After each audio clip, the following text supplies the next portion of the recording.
Hello dear students, आज हम पढ़ेंगे क्लास 12 का lecture number 16 charging of capacitor. Charging of capacitor के बारे में पढ़ते हैं कि कैपेसिटर को हम कैसे चार्ज करते हैं। ये हमारे पास दो प्लेट्स हैं कैपेसिटर के। जब हम इस कैपेसिटर के प्लेट्स को चार्ज करते हैं, इसको हम कनेक्ट करते हैं सोर्स ऑफ ईएमएफ से, जिसे हम बैटरी कहते हैं। तो एक प्लेट को हम बैटरी के पॉजिटिव चार्ज से कनेक्ट करते हैं और दूसरे प्लेट को हम बैटरी के नेगेटिवली साइड से कनेक्ट करते हैं। जब हम कैपेसिटर के एक प्लेट को पॉजिटिव साइड से कनेक्ट करते हैं तो पॉजिटिव चार्जेस फ्लो होना स्टार्ट हो जाता है और ये पॉजिटिव चार्जेस इस प्लेट पर डिपॉजिट होता है, जो कि total charge on this plate आ जाता है plus Q. Similarly negative charges जो है ये फ्लो होना स्टार्ट हो जाता है और ये नेगेटिव चार्जेस डिपॉजिट हो जाते हैं इस प्लेट पर। इस प्लेट का टोटल चार्ज आ जाएगा माइनस क्यू। कैपेसिटर के लिए इक्वेशन हमारे पास, कैपेसिटर के चार्जिंग का इक्वेशन हमारे पास बराबर होता है Q is equal to Q naught 1 minus e की power minus T divided by R C. यहाँ पर इस इक्वेशन में Q जो है ये रिप्रेजेंट करता है इंस्टेंटेनियस वैल्यू ऑफ चार्ज को, Q नॉट जो है ये रिप्रेजेंट करता है मैक्सिमम और पीक वैल्यू ऑफ चार्ज को, आर सी जो है इसे हम कहते हैं टाइम कांस्टेंट।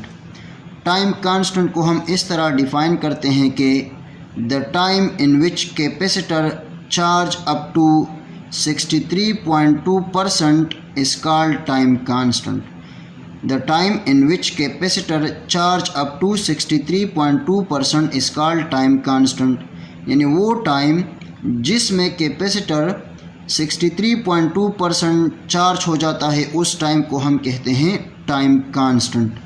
इसको हम प्रूव करते हैं कि कैपेसिटर के लिए टाइम कांस्टेंट कैसे हमारे पास 63.2% के बराबर हो जाती है। तो जब टाइम हमारे पास आर सी के बराबर हो जाता है तो T is equal to R C को हम पुट करते हैं इस इक्वेशन में Q is equal to Q naught 1 minus e की power minus T divided by R C. जब हमारे पास टाइम ज़ीरो के बराबर होता है तो इस इक्वेशन में हम जब टाइम की वैल्यू ज़ीरो पुट करते हैं तो e की पावर ज़ीरो ये 1 के बराबर हो जाता है। 1 माइनस e की power zero 1, so 1 minus 1 is equal to zero. Zero Q naught के साथ मल्टीप्लाई होकर ज़ीरो हो जाता है, so q is equal to zero. This means that when the time is zero there is no charge on the plates of a capacitor. लेकिन जब हमारे पास time R C के बराबर हो जाता है तो कैपेसिटर जो है ये 63.2% चार्ज हो जाता है। इसको प्रूव करते हैं कि कैपेसिटर कैसे हमारे पास T is equal to R C पर 63.2% चार्ज हो जाता है। आइए इसके प्रूफ की तरफ आते हैं। So when T is equal to R C Q is equal to Q naught 1 minus e की power minus R C divided by R C. अब अगर हम Q नॉट को बोथ साइड में डिवाइड कर दें, Q divided by Q naught is equal to Q naught divided by Q naught 1 minus e की power minus 1, चूँकि R C के साथ कैंसिल हो जाता है, हमारे पास बच जाता है e की power minus 1। So Q divided by Q naught is equal to 1 minus e की पावर माइनस 1, ये बराबर होता है 1 ओवर e के। यानी इसको हम इस तरह भी लिख सकते हैं e की power minus 1 is equal to 1 over e।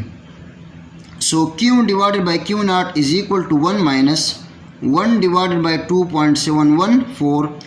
e जो है ये एक कांस्टेंट है और इसकी वैल्यू बराबर होती है 2.714 के। अब अगर हम इस 1 को डिवाइड कर दें 2.714 पर, हमारे पास आ जाता है 0.368। So Q divided by Q naught बराबर हो जाएगा 1 माइनस 0.368 के। Q divided by Q naught is equal to 0.632। यानी अब अगर हम इस 0.368 को सब्ट्रैक्ट करें इस 1 से, हमारे पास आ जाता है 0.632। So Q divided by Q naught is equal to 0.632। Q divided by Q naught हमारे पास बराबर हो जाएगा 0.632। और अगर इसको हम परसेंटेज में कन्वर्ट कर दें, परसेंटेज में कन्वर्ट करना चाहे तो हम 0.632 को मल्टीप्लाई करेंगे 100 से, तो ये हमारे पास आ जाता है 63.2%, जो कि हमारा रिक्वायर्ड था। So Q divide by Q naught ये हमारे पास बराबर हो जाता है 63.2%। यानी कैपेसिटर जो है ये T=RC पर चार्ज हो जाता है 63.2%, जिसे हम टाइम कांस्टेंट कहते हैं। इसके लिए हमारे पास ग्राफ आ जाता है, ये वाई एक्सिस पर हमने चार्ज को लिया हुआ है और एक्स एक्सिस पर हमने टाइम को लिया हुआ है। ये रिप्रेजेंट करता है लार्ज वैल्यू ऑफ RC को और ये रिप्रेजेंट करता है स्मॉल वैल्यू ऑफ RC को। यानी जब हमारे पास RC की वैल्यू बढ़ जाती है तो चार्ज का जो चार्जिंग की कैपेसिटर की जो वैल्यू है